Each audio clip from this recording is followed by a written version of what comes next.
The man in black fled across the desert, and the gunslinger followed.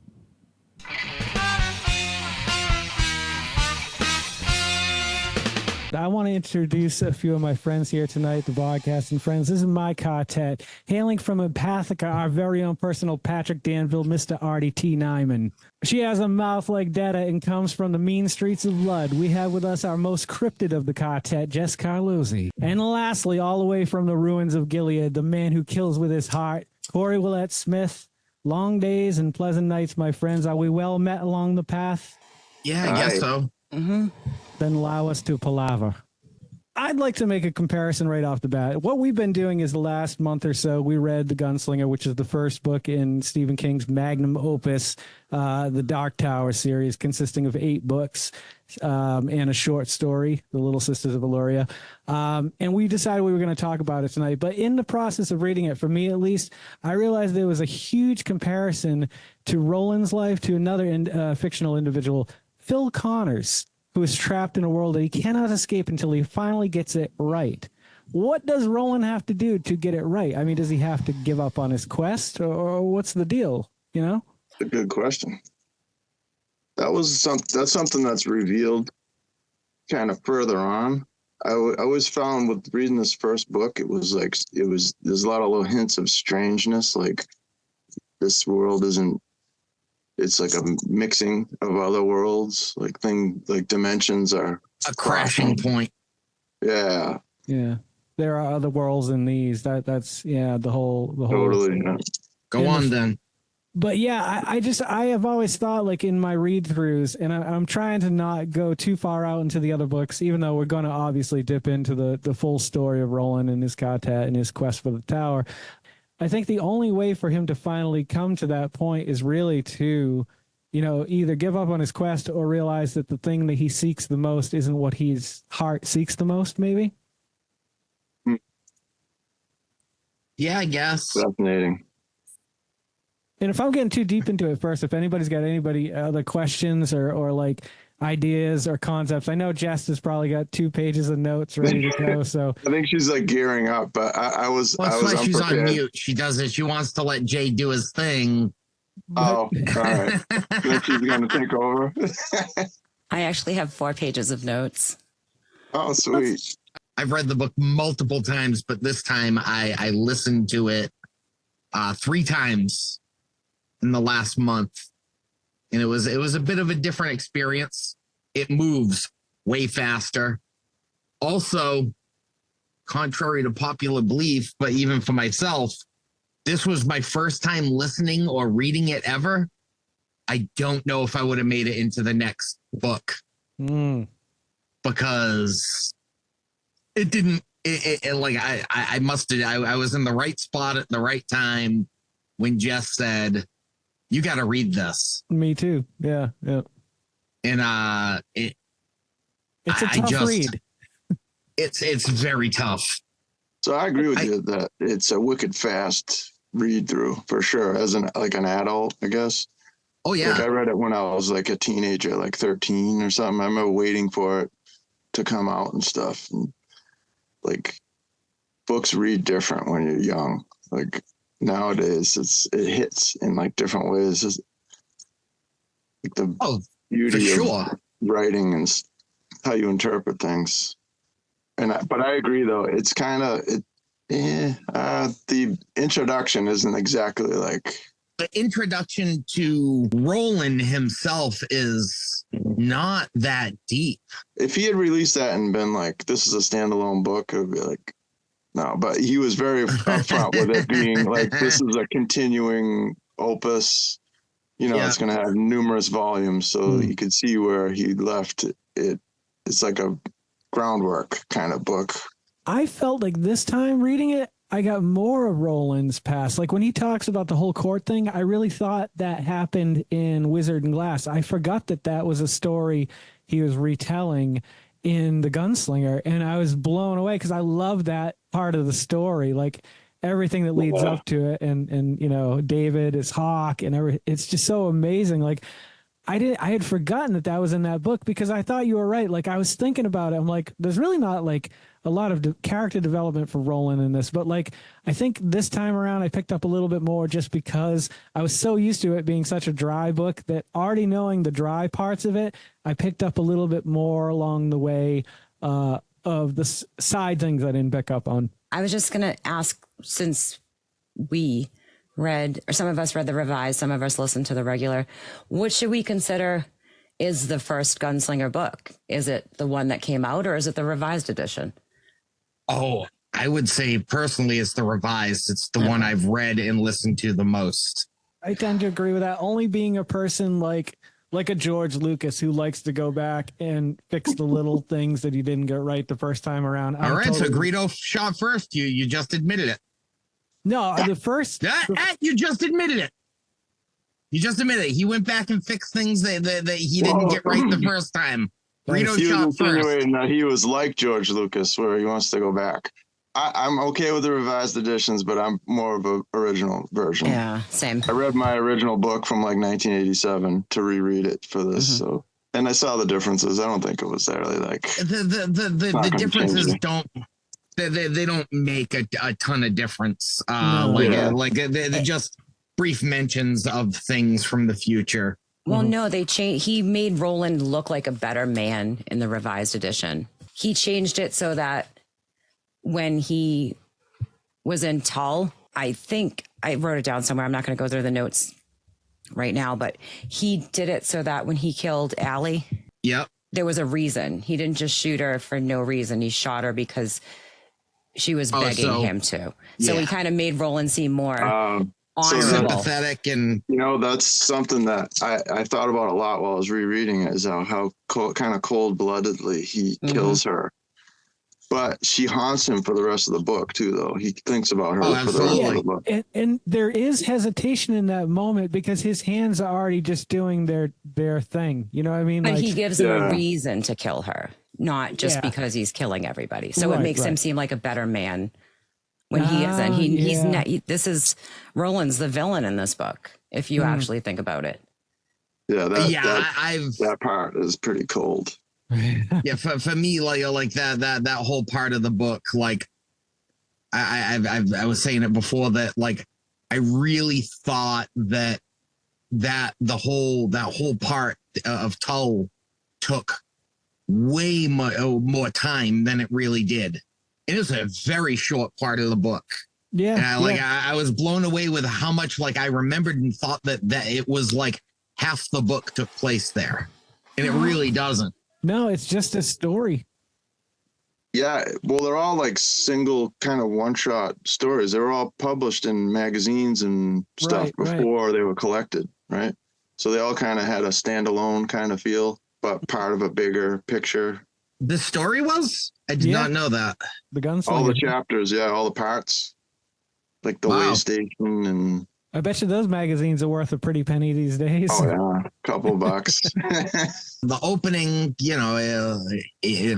across the desert, and him explaining he's right on the Man in Black's tail because he believes he's 2 weeks behind him, something like that. So. Yeah, between 2 and 8 weeks, I think, because time is so weird. Yeah, time is so weird, so they don't really know how it moves, and he's finding his old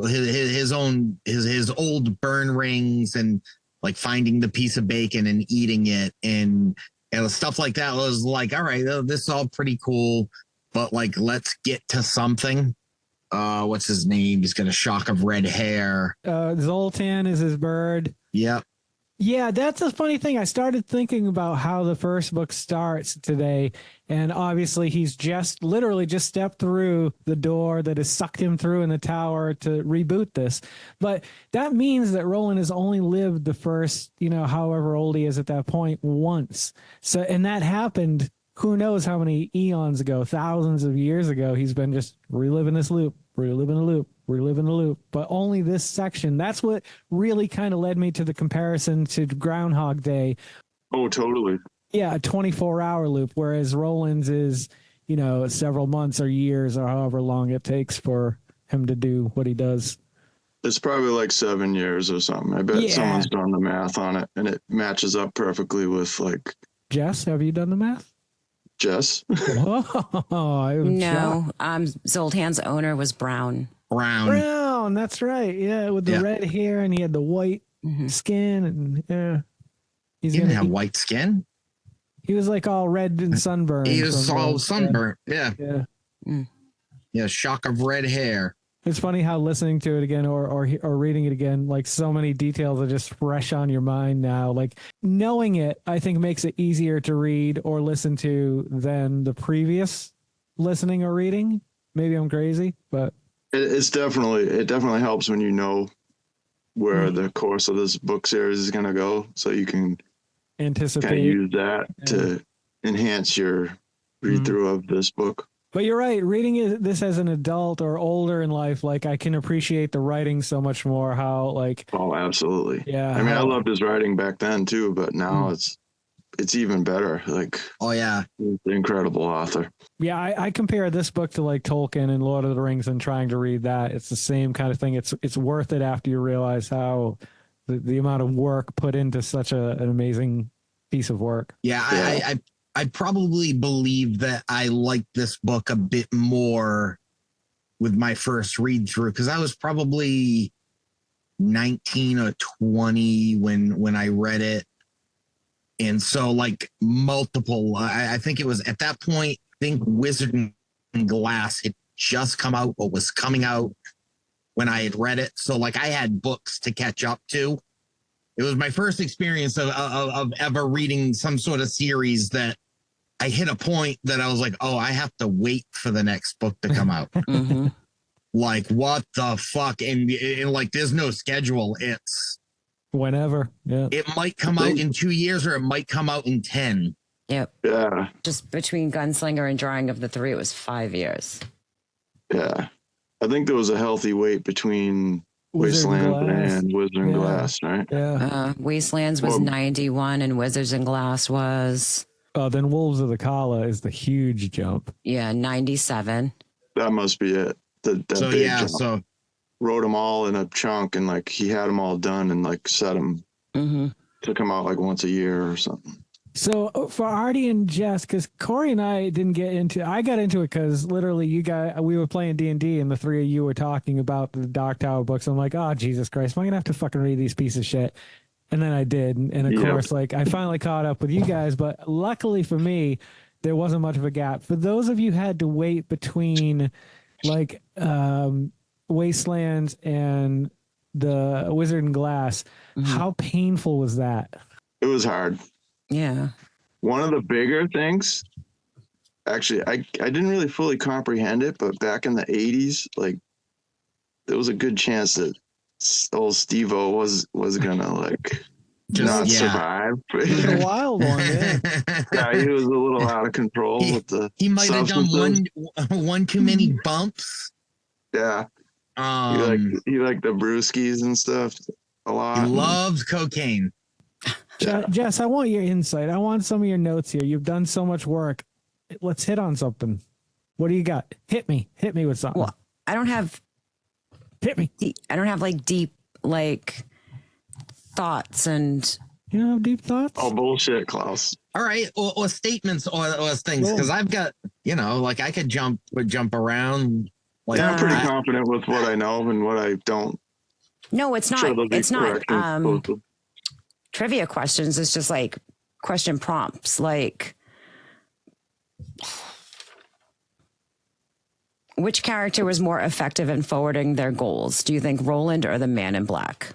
Oh, I think the Man in Black. The Man in Black. Yeah, he's like a wizard or whatever he is. He succeeded in everything. He had it all figured out. Yeah, like he knew what he was doing. He laid his trap, and Roland just so single-minded could not leave it behind. Mm-hmm. He's almost like a gatekeeper. He's just walking Roland through what he wants him to do. He's like, hey, you're gonna go here now. At the end of it, like the Man in Black is gone at the end of the first book. Yeah, he's gone. And like Roland is, how many years older? Is it 10 years? They changed it in the revised edition, but yeah, he woke up like many years in the future, however they put it. He woke up gray. Yeah. Yep. Yeah. But that is as far as in the books, except for like flashback stories later on in Wizard and Glass. Like that's the end of the Man in Black. Oh, what the fuck was his name? Well, until later on. I had questions about these characters. I had questions. What the fuck? What's his name? When he was with Roland's mother. Oh, Walter. And he was the advisor, Walter. Walter O'Dim. Yeah. Walter O'Dim, yeah. Walter O'Dim. Walter Paddock. Yeah, they're like Randall Flagg. Mm-hmm. Mm-hmm. So that's my question: is the Man in Black and Flag, are they the same, like spirit from different realities? Well, see, that's the thing to me. Like, Flag doesn't show up for another 3 or 4 books. But that's the other thing is that, like, because I always thought the Man in Black was that same person, but me too. The Man in Black, he talks about how he was a servant of Walter's. Walter was a servant, and he was just like, I'm just following what my master wanted me to do. Right. And he's promised me power and all this stuff, and I'm doing what he wants. And I like hearing it this time, I was like, oh my God, dude, they're not the same person. Like it hit me with a ton of bricks on this one. But there's some kind of reference in the Gunslinger how he becomes his master or something like that, or he becomes Walter. It doesn't matter anymore. We're the same person at this point. I'm on the Dark Tower wiki, and it says Walter was introduced as the Man in Black who Roland pursues in the Gunslinger. He is a demonic sorcerer and emissary of the Crimson King who goes by many names, including Randall Flagg. The Crimson King. Yeah, the Crimson King is Randall Flagg. No. Walter O'Dim goes by many names, which is Randall Flagg. So they are the walking dude. So the Man in Black are just different iterations. Yeah. Okay. Yeah, because if you remember in the 7th book, the Crimson King makes the Walter eat his own eyes, rip his own eyes out and eat them.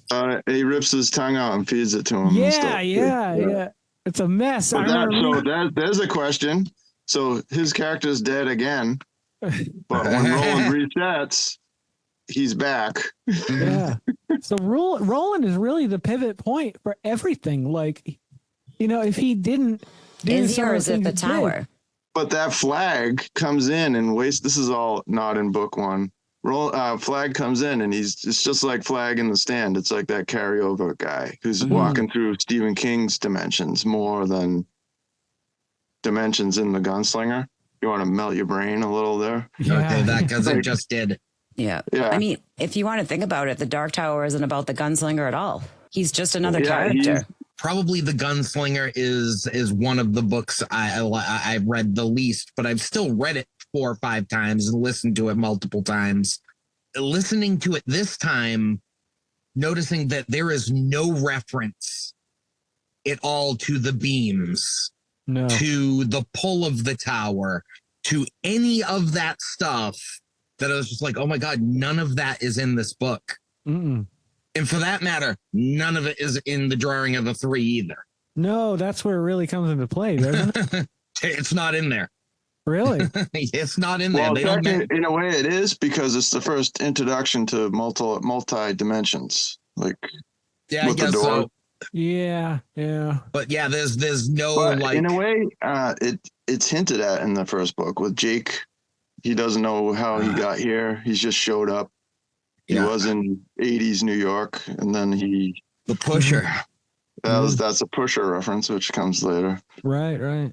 Like Jake Chambers is to me one of my absolute favorite characters in the entire series. In the first book, he's no more than just a whiny kid. He's not a very developed character at all.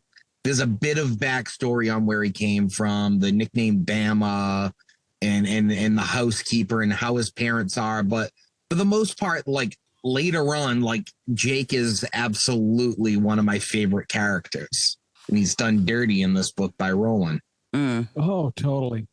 I like him more in this book than I remember liking him. He's not so much a kid. Like, he's still like, He just seems so chicken shit and whiny. Look at his situation. Well, yeah, you'd be horrified. I get it, but he's still like so chicken shit and whiny about everything. He's 10 years old, I think. He's 12, I thought. Either way, he knows that Roland plans on. He knows Roland's gonna kill him. I remember. If you'd have asked me how the first book went, I would have been like, the muties got Jake. They were pulling him down, and Roland said, I got to choose either to go on or let them get you. And they pulled him off the edge, and he fell or something. But I was wrong about that. But there are other worlds in these, so maybe in another world, that's exactly what happened. Possibly. Maybe when I read the book in the other world that I came from, it was different, written differently there.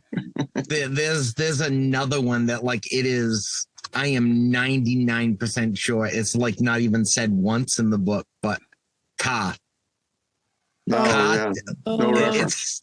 It is not in there, other than a drawing. But Ka is not mentioned until the second book. Huh. I don't know if he revised it, but I don't even think there's really a lot of the gunslinger lingo in the first book either. Yeah, there's not. Maggie Sai and stuff like that. The only time it happens is when they're in Tull and the weed eater comes up and puts his hand on Roland's shoulder and they have a brief conversation in high speech. Oh, yeah. But usually, it just says he spoke in high speech. Yeah. And they don't have it actual dialogue. More. Yeah. That's right. God touched. The devil weed. Mm-hmm. Yeah, man. Turns your mouth red. I can't help it, Miss Allie. Can't help it.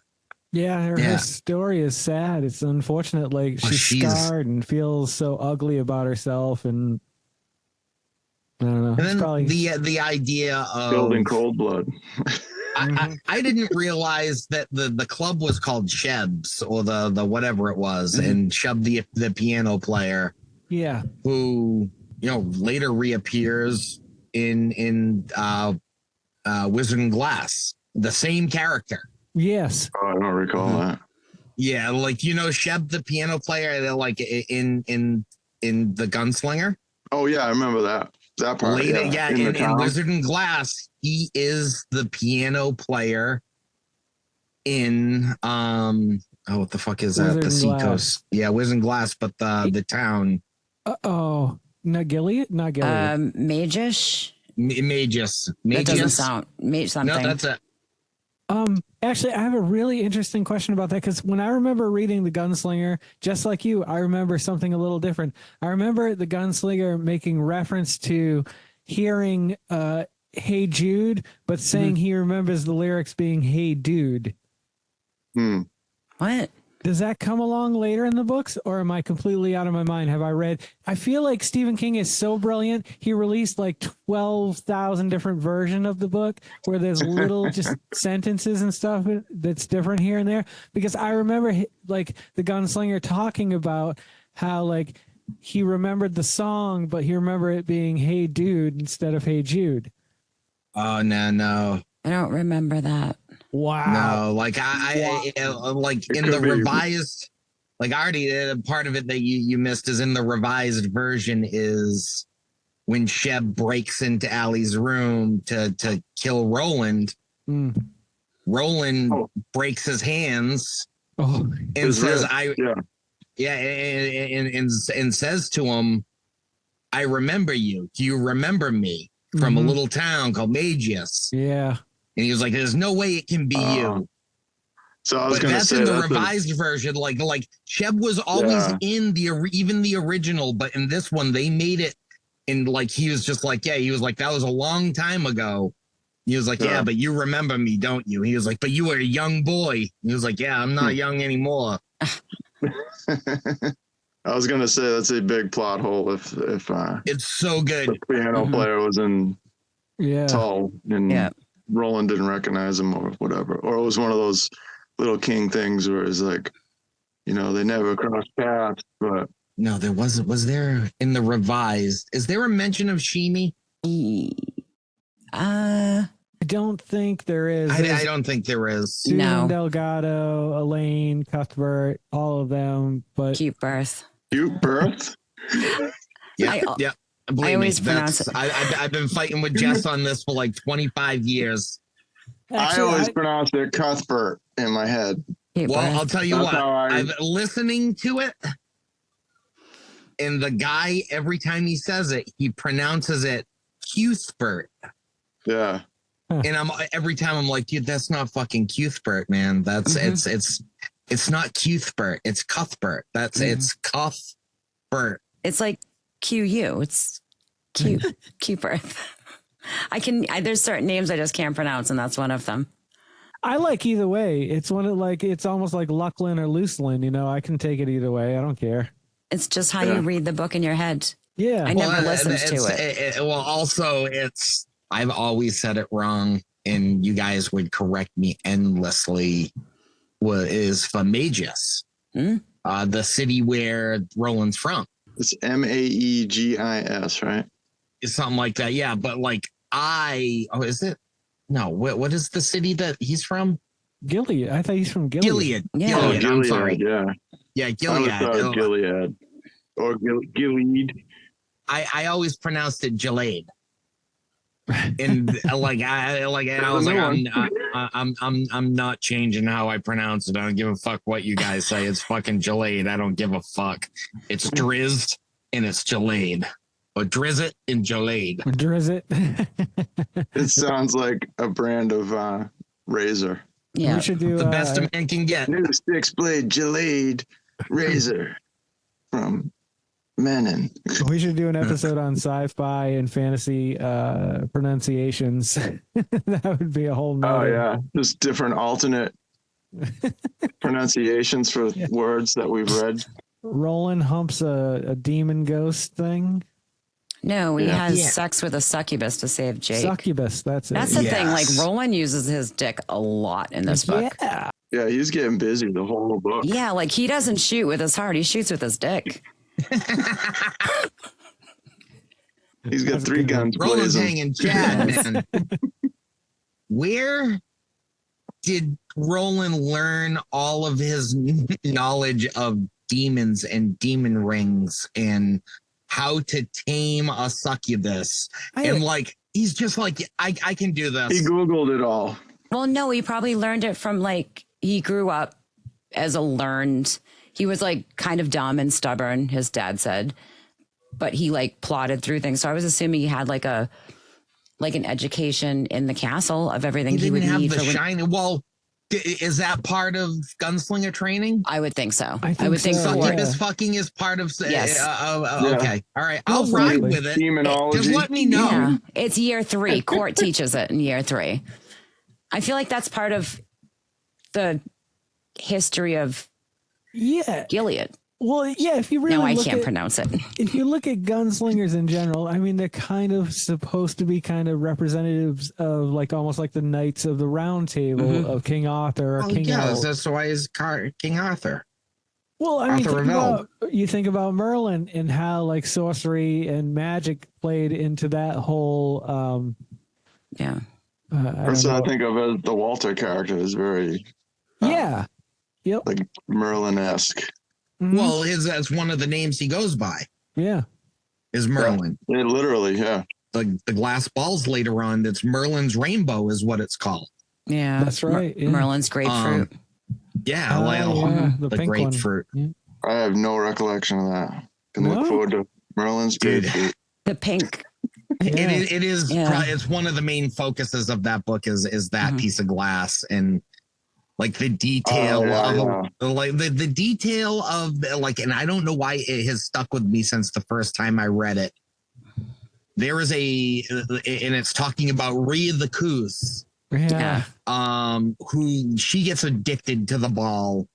And she's just watching everybody and everywhere. And there's one thing that she's watching, and it's like one of these short little vignettes that's in this thing of her just watching people because she can't hear them because she doesn't have that glass. She's only got the sight glass.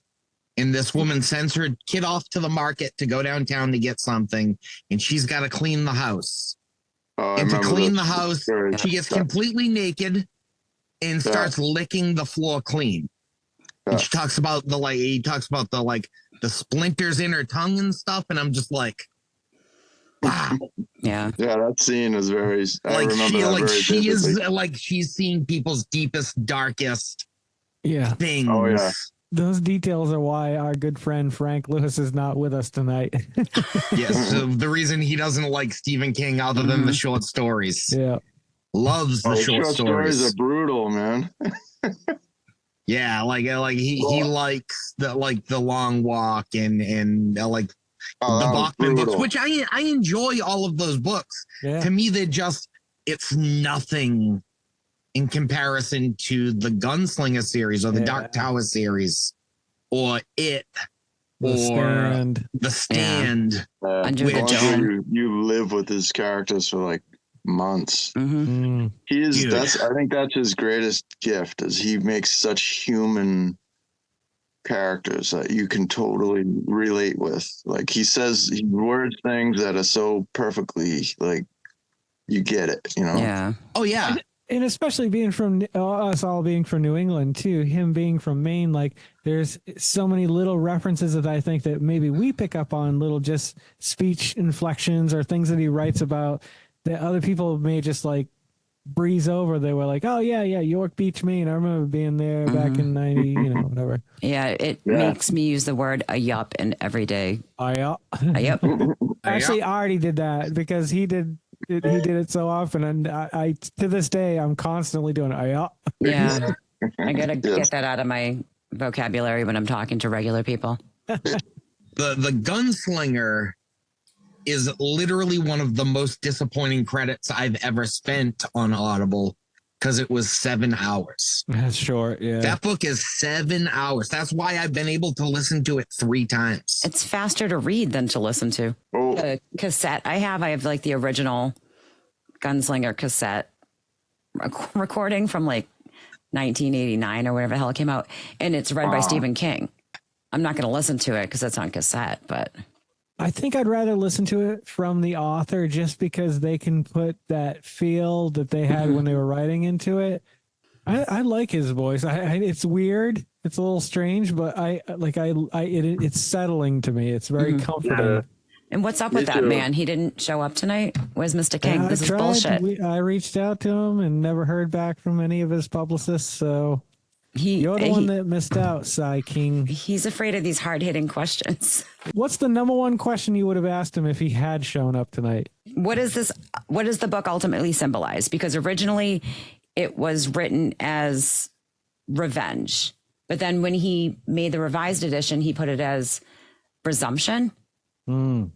So is it black and white? Is it good and evil? Is it more than that? Why did you feel the need to make Roland a better person? Like, this is a good and evil. This is black and white. It's supposed to be just 2 pawns, black and white. I think it's I think to me in the revised version, it seems that he made Roland a better person because he made him such a shitty person. But he's always a shitty person. He should be. And he had been living with the character for like 20 years, so the character had evolved. But back then he hadn't. 7 books from now, 8 books from now, 200 books from now, he can evolve. Yeah, this first book, he should be what he was. A shitty person that used his dick and his guns to move the story along. He shouldn't have revised it then. No, I kind of was bummed out when he did. The things about the revision that I like, because I didn't notice those things that you say about him being, they revised it so he was a bit less shitty, and the mercy on Allie. Yeah. To me, like the things I liked was the recollection of Sheb, or the little callbacks to the past that take place in Wizard and Glass. And like the farce and Taunton, like he had named somebody Taunton instead of Farce. Like he had to fix mistakes, but you're rewriting a character that we lived with for so long. That kind of bummed me out. So I just basically tell him that was kind of shitty. Wow. Mr. King, You're that was gonna kind of come at shitty, him. and you bummed me out. I kind of was bummed Bum me out. out, Mr. King. Like He could have you, been. He could have been here tonight to defend himself, but he's not here. You know, No. he's actually here right now listening, but he's not going to come on camera now. He just freaking left. and also Oh, Oh, man. the original book. Artie, do you have the revised or the original, or who has the regular book on hand right now? I do. All right, grab your regular. I keep it on hand at all times. So go to page 5. My book starts on page 11. So Okay, it can't be so page that's not five. going to work. Hold on. I have. Son of a bitch. So while we have the books out, Yeah. I totally want to talk about the art because Oh yes. the Let's talk artwork. about that. Hold on, let's finish up what we were just talking about. What are we talking about? Jess was saying somebody needs to open the fucking original book to page 5. Yep, and then Jay All right. just kept grabbing books instead. Yeah, we don't But have page 5 five. isn't going to be the Mine same. starts at page 11. Artie doesn't have a 5. All right, so he mentions in the revised edition, he casually throws it out there in page 5 and page 7, but whatever. So does the non-revised edition mention the horn so casually in the first couple pages? It doesn't. Okay, that's what I'm wondering. So that's another bullshit move by Mr. King. You throw that wait in a there. minute. No, maybe it does. I can't Because remember. the it horn is does. barely mentioned ever He again. mentions it two times in 2 pages in the revised edition. In the very, it's right at the beginning because I remember he thinks something. He says about, he has his hat, his horn, and his guns, or something like that. Below the water bag were his guns, finally weighted to his hand, 2 belts crisscrossed across his crotch. The Holsters holsters were were oiled oiled too deeply for even the Philistine sun to crack. You got stocks of wood, the guns of sandalwood, yellow. Holsters are tied down. Brass casings. There's no mention of a horn, I don't think, if that's the chapter. You both say that your book start on page 11. Yeah. I actually did this throughout the book too, if you want to say like how bad Nerd. I was. All right, so go to this section. Hold on, it's right here. It's this pink arrow right here, if you're wondering. What is the line? His shirt, the no color of rain or dust, was opened at his throat with a rawhide thong dangling loosely and hand-punched eyelets. The man in black fled across the desert, and then like the next page. No color, rain or dust. His shirt was open at the throat. Yeah. Okay. Yep. All right, so you have the original. Yep. His hat was gone. His pants were seam stretched dungarees. What? That's the next line? Yeah. His hat was gone. So was the horn he had once carried. Nope. That is not there. Okay. Turn the page. Okay. Oh, the arrow fell off. Hold on. He sat down and allowed himself a short pull from the water bag. His thought of that momentarily dizziness earlier in the day, that sense of being almost untethered from the world, and wondered what it might have meant. Yeah, that's backtracking to try and like. It's the make next him page do after stuff the. that came later. He scanned the desert and looked up at the sun, which was now sliding down the far quadrant of the sky. He got up, removed his gloves from his belt, and began to pull the devil grass from the fire. Okay, so what am I looking for? Okay, so the paragraph before that for me is no other trace. The wind razor sharp had the course filled. After the word magnetism. I don't even see that. What? Do you have he sat down and allowed himself a short pull from his water bags? Yep. Why should that dizziness make him think of his horn? No.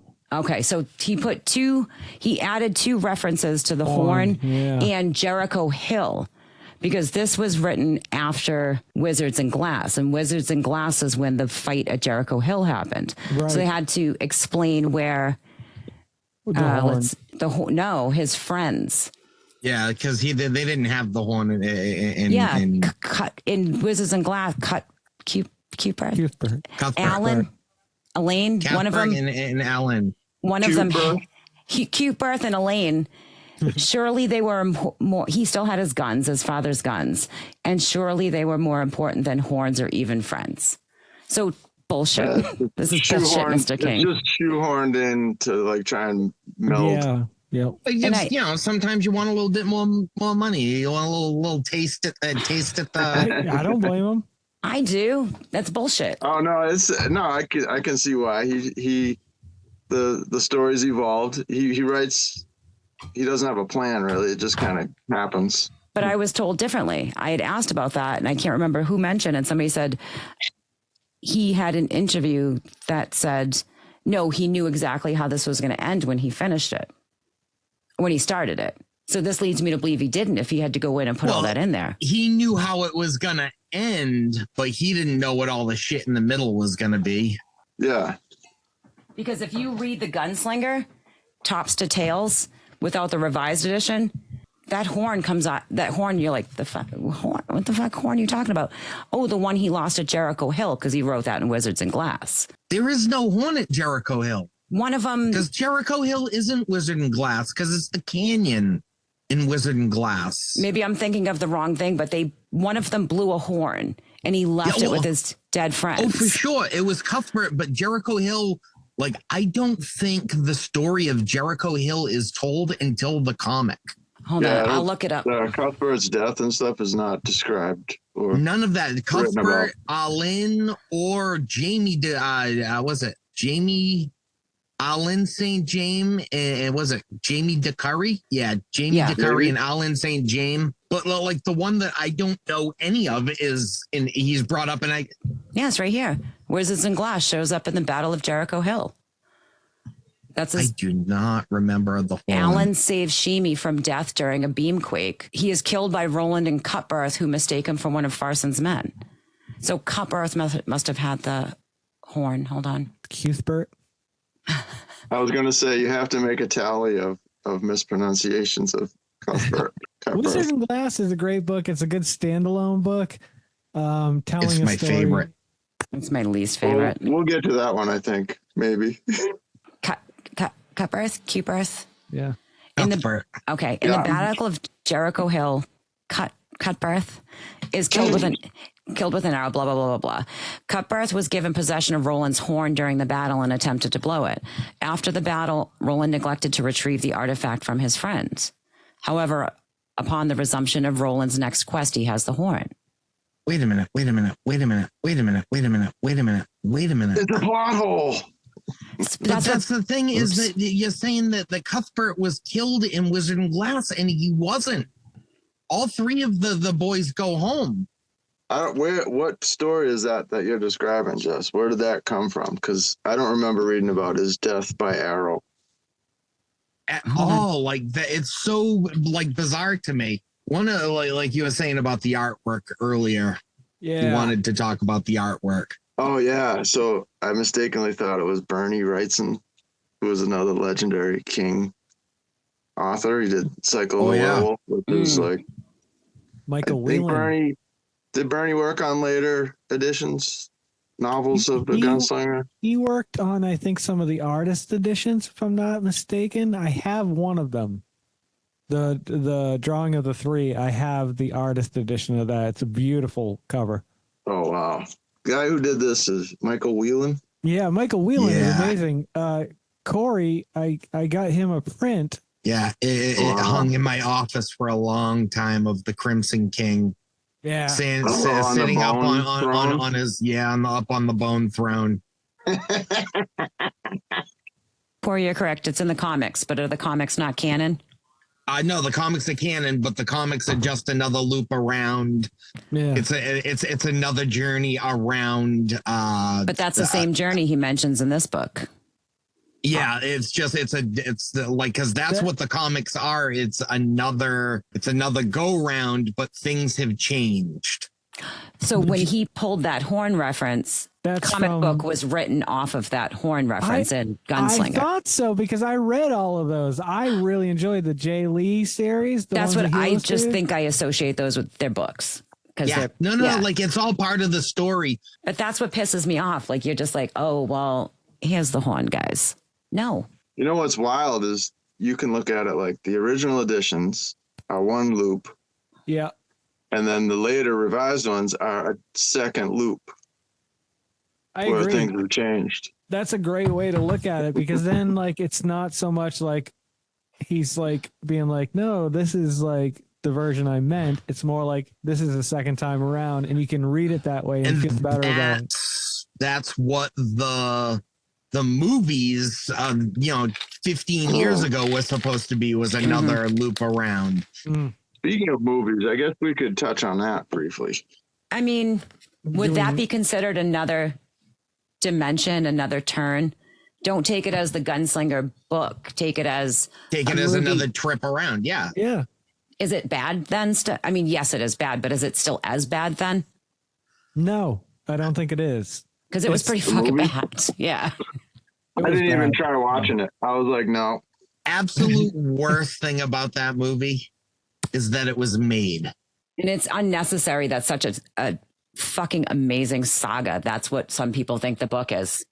Let's put it this way. Were Court and David in this movie? No. This took place.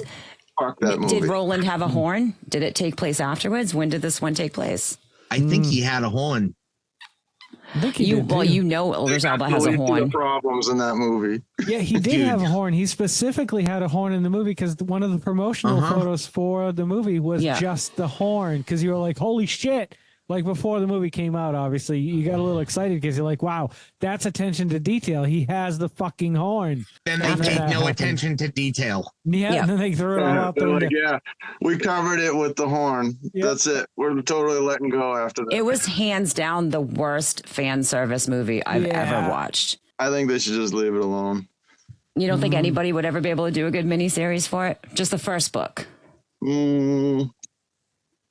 It's possible nowadays with like what they can do with movie TV shows that are like 6 episodes long or whatever. Yeah, like a limited series. Who would you want to see as the Gunslinger if they did that? Well, I've got an answer for that I recently came up with. Like it was when I was younger and when he was younger, I always pictured Clint Eastwood. Obviously, yeah. That's what Stephen King used to say as well. But now the one person that sticks for me, and I think he would play Roland really, really well, is Josh Brolin. Oh my God, I was going to say the same thing. Perfect. I think Josh Brolin would be amazing. Like I think he would be not as bulky because he can slim down. I just looked him up over here. I just think that the face is right. I think he's got the right demeanor. I think he played Cable really well, like with that very stoic. I fully back you on that. I had pictures of James Brolin pulled up over here for that specific reason. Well, who are you thinking, Artie? So, I mean, Josh Brolin's a great choice, but he could work. But I was thinking, I haven't really thought about this much, but he popped into my head. If you made him more rugged, maybe lost some weight and dyed his hair, Joel Kinnaman. I might be saying the wrong name. Suicide Squad? Yeah. He played RoboCop. RoboCop, Rick Flag. He was the new RoboCop. Yeah. The Gray Man. Yeah. I don't know, man. He's a good actor, but dark hair. What about Timothy Oliphant? No, he's too round-faced or something. I don't know. He's also like he'd have to be quippy because that's part of Oliphant's thing is he's a bit quippy and no matter what role he's in. Really good look though for it. Look at this perfect Roland right here. I really do. Like, I just think he's got the weathered face. Yep. And this is the guy you were talking about, right? Yeah. Yeah. This would be young Roland. Perfect. Old Roland, young Roland. Yeah. Old. No. I think Brolin's got it. Yeah. Brolin's got it in the bag. I think he's got both of them. They give him a little bit of that Michael Douglas fucking Ant-Man magic. You gotta do that de-aging crap. It makes them look like they were burned. Burn victims. I have a moral question I wrote down when I was reading this book for you guys personally. Would you have dropped Jake if you were Roland? Oh, that's a great question. I thought about that when I was reading it. Like, am I the guy with Roland's morals, or am I the guy with Corey's morals? Because the guy with Corey's morals is not dropping the child. Like, I don't know if I have that division where I'd be like, dude, my mission is more important than holding on to the child. Yeah. But does he know at this point that his mission involves stopping the breaking of the beam so that the tower doesn't fall? or does it just mean getting to the Man in Black to find out? At this point, it's just getting to the Man in Black. Yeah, it's just the book. It's just this book is just him getting to the Man in Black. It's just him trying. That's all he does in this book. It's all he does. And he was like, deuces, and just drops him. Yeah, he's like, I got to go get this dude. He's super close. Yeah. And it's sorry. There's other worlds than these. Go on. But this information he's going to provide to Roland is critical to the future. No, is it though? Or does he just want revenge because of what the Man in Black did to his mother and father? It is legitimately all it is. Roland is trying to catch him for revenge. He's not trying to get any plans because the world has moved on. It's revenge. That's why the book is all it is. The name was changed in the revised edition. It was Revenge in you guys' edition. And my edition, it's Resumption. So at that point, this was just revenge. He could have kept Jake and just they changed the name. They changed the name from Revenge of the Gunslinger.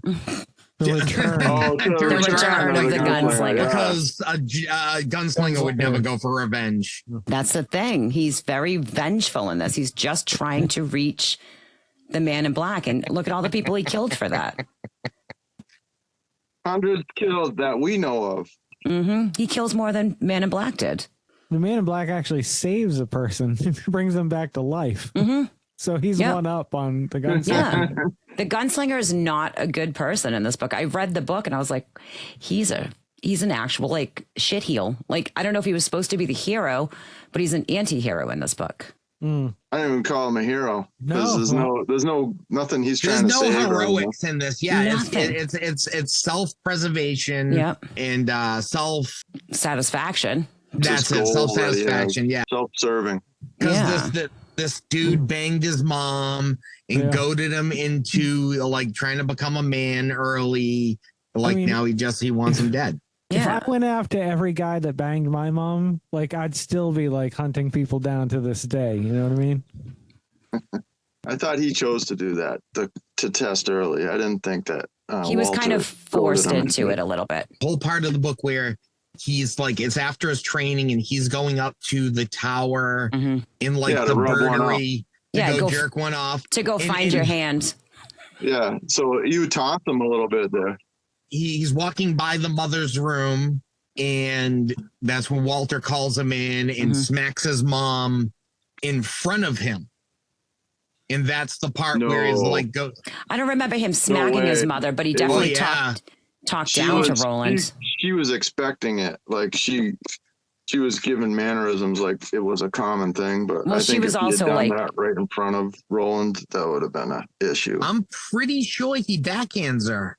She's in a state of like embarrassing undress, put it that way, at the very least. I'm more wrong than right. So. Hold on. But he definitely pushes Roland towards testing early. Yeah. I don't recall. I thought Roland just hated it there, so he wanted to get out of there. No, he kept saying like, you're not a man, or like you can leave. And he's like, you forgot yourself, bondsman. I'll leave when I'm going to leave type of situation. I always loved that term. I want it to be called that from now on. I love that fight. That fight between Court and Roland is so cool. Like there's so much like where all of a sudden like Court drops that like whole I'm so much better than you, you piece of shit. Like, and he's just like, respect, like, let's do this. If you're ready to do this, then let's do this. Like, I love that Court is a real 3-dimensional character. He's not just this fucking drill sergeant, basically. Yeah. He gives him multiple chances to back down. Yes. Which is like, it adds to the tension and stuff. It's a great scene. It's one of my favorites for sure. He barges into Court's apartment, but Court already knew he was on his way and stuff. He like sends him. I'm trying to find the scene we were just talking about. I had a strange thing happen recently that got me thinking about what Jake says about their other world with these. If this is about the yodels, I'm hanging up. Well, that's the thing is, it's like, Oh my! I said there would be no yodel talk tonight. I feel like I slipped into a thinny, went into a Kroger, it's close by dimension, bought these, and then slipped back into my dimension, never knowing. And then here they are. Like, I feel like this is proof that Stephen King is a little bit more than fiction, you know? Mm-hmm. I feel like his later books really touch on that. They do. What they don't touch on is how great the taste of Drake's is. If you really love Drake's, I highly recommend trying their Funny Bones. One of the greatest pastry treats you can get in a box. He slaps her after the door shuts. Okay. So as he closed the door and went back the way he came, he heard his mother wail. It was a banshee sound. And then unbelievably, the sound of his father's man striking her and telling her to shut her quack. And then he heard Martin laugh. The boy continued to smile as he went to his test. So that's why he tested early, because so he could get his guns and take care of Martin. That's it. So he does slap He her, was but not in goaded front into of. it. Yep. Kind of like, you know, how the Emperor goads Luke into, you know, fighting his dad, you know, at the end of Return Kind of, the but like Jedi. Martin isn't Roland's dad, but. No. Or is he? No. Dun, dun, dun. It's Stephen Deschain. Chain. That's another one. Deshane? I always thought it was just Deschain. Deschain, but it's Deschain. There's no way it's I'm Deschain. not Dude, saying I'm that. telling you. Oh, it spells just like it. Yeah. Deshane I'm is doing actually... listening to the audio version of it will make you hear things. You're just like, oh my God, is it Stephen Deschain? Birth Deschain. What else is there for us to talk about the Gunslinger? Is there anything that we have missed that we really should talk about? I feel like we've tackled a lot of it, but I didn't realize until this read around, and I felt like an asshole when I read it, and I was like, holy shit. I didn't realize that took place so far in the future. oh, like You know- Yeah, I wrote it down actually. It says, our many times great grandfathers walked on the moon and cured cancer. And I was like, wait a minute, this is like thousands of years in the future. And to me, it was always took place in the past. But then, For me, it was always the future as well, Yeah. because I never there's saw all it that way. all The the highways. technology. Yeah. The highway is the technology that's left behind. But it's a different The- world. So could that technology have been elderly? Because it's a different world than these. it's possible, but I feel like his world is the Stand. The Stand wiped out most of humanity, and what rose in its path was basically what became Gilead and the Gunslingers and so on and so forth. That's interesting. It just never hit me until this reading. I was like, wait a minute. I know the first two books, I didn't really get that vibe, like originally reading them. Mhm. Right. But rereading the first one, I saw the little nods too that it's an ancient civilization that's been reduced to dust, basically. Yeah. Which Well, was- yeah, Our the civilization. gunslinger Yeah. once came across a group of people who worshipped a gas pump. Yeah. But it's Or the- not our civilization. It's a Or is different. it? No, I because he think it- goes to our civilization. Like he goes through different doors to reach certain. So they He don't goes have. to also it's different times. Yeah, Yeah. it just it's done so well in the fact that it's timeless until you realize he mentions time. I don't know if that makes zero Right. sense. sense. The drawing of the three really does bring time into perspective. Yeah. And when all of a sudden there's 1989 version of New York and there's this Yeah. version of New York, and Isn't it only the 60s, 70s, and 80s?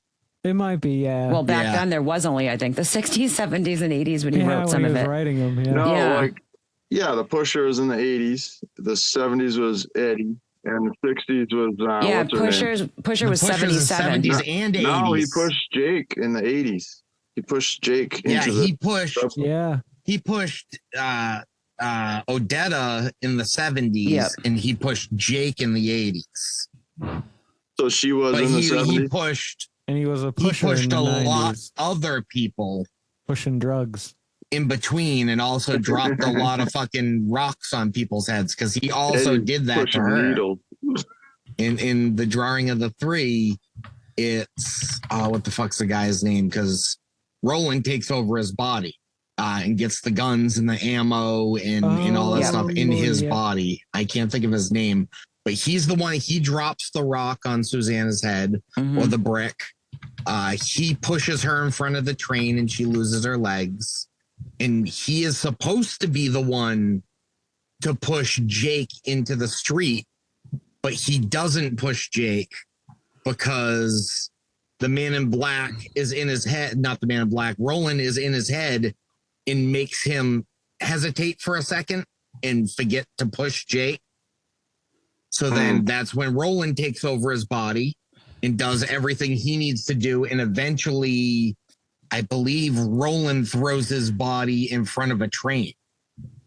So in the long run, that's what happens to Jake. And he's so screwed up because his future didn't happen the way it was supposed to.